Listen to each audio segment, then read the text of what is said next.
माझी भाई माझी भाई माझी भाई কে আমাদের ঘুমানো লোক? माझी भाई আমি যে বড় বিপদে পড়েছি আমাকে দয়া করে ওপারে পার করে দাও। দিদি গো, পার করে দিলে যে আমাদেরকে পয়সা দিতে হবে। माझी भाई আমার কাছে কোনো পয়সা নেই।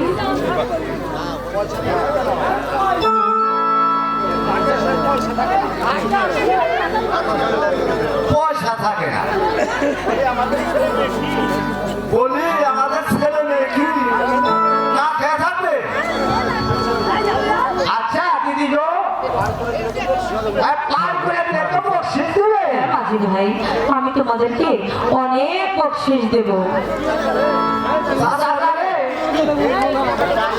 এই মেয়ে আমাকে বকশিশ দিতে চায়। কে? আমাকে বকশিশ